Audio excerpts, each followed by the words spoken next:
આ જગ્યાનું જે ગટર કામ માટેનું કામકાજ ચાલુ કર્યું એક્ઝેક્ટ 25 ઓગસ્ટે ચાલુ કર્યું હતું અને એની પહેલાની જે આગળની સોસાયટી છે એમાં મારુતિનગર એમાં લગભગ 1.5 મહિના ઉપરનો સમયગાળો થઈ ગયો. તો વહીવટી તંત્ર અને આ કામ કરનારા છે એમને એવી ખબર પડવી જોઈએ કે એક સોસાયટીમાં 3 થી 4 જગ્યાએથી અંદર એન્ટ્રી થવાના અને બહાર એક્ઝિટના રસ્તા છે, તો એક જગ્યા પરનું કામ પૂરેપૂરું કરાય અને પછી બીજી જગ્યા પર કામ ચાલુ કરાય. તો આ લોકોએ શું કર્યું કે એક જગ્યા પરનું કામ અધૂરું મૂકી અને અહીંયા ચાલુ કરી દીધું.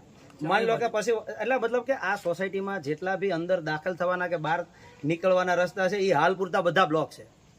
ચાલુ વરસાદની અંદર અમારે ખૂબ જ હાલાકી સહન કરવી પડી છે અને ખૂબ જ મુશ્કેલી વેઠવી પડી. અને અહીંયા પણ તમે જોઈ શકો છો કે આ વરસાદ બંધ થઈ ગયા એના બી 5 થી 6 દિવસ થયા, છતાં પણ હજી આ જે કોઈ કોન્ટ્રાક્ટર હોય કે કામ કરવાવાળા હોય એમણે આ કામગીરીને પૂરું કરવા માટે ધ્યાનમાં નથી લીધું.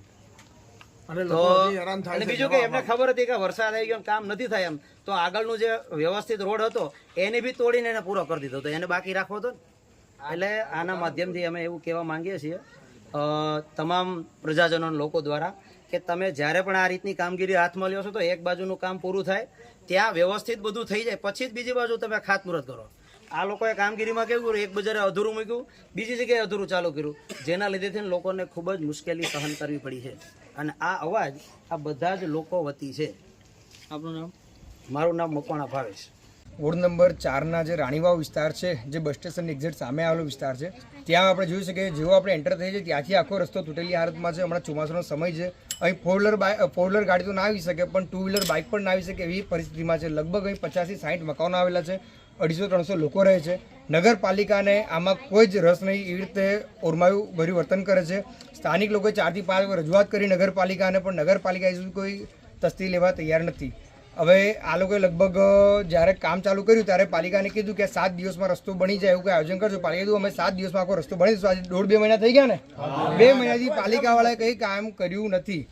પાલિકા ભાજપ શાસિત પાલિકાને માત્ર ને માત્ર પ્રમુખ હું બનું, પ્રમુખ તું બન, ઇન્ટરનલ ઝઘડા સિવાય કંઈ દેખાતું નથી. માત્ર ને માત્ર આ ભાજપ ઝઘડાથી ઊંચી આવતી ને એમાં લોકોને બહુ હાલાકી ભોગવી પડી છે. બધા લોકો ટેક્સ ભરો છો, ટેક્સ બધા ભરે છે. આજે બીજા જે લોકો છે બીજા બધા વિસ્તારોમાં સારા રસ્તા છે, આ લોકોનો અધિકાર છે, હક છે કે સારા રસ્તા એમને પણ જોઈએ. હવે આ રસ્તા અમારી એટલું જ માંગણી છે નગરપાલિકા કે દિન 7ની અંદર રસ્તા સારા થઈ જવા જોઈએ. આપનું નામ? દીપક ગોસ્વામી, તાલુકા કોંગ્રેસ સમિતિના પૂર્વ પ્રમુખ.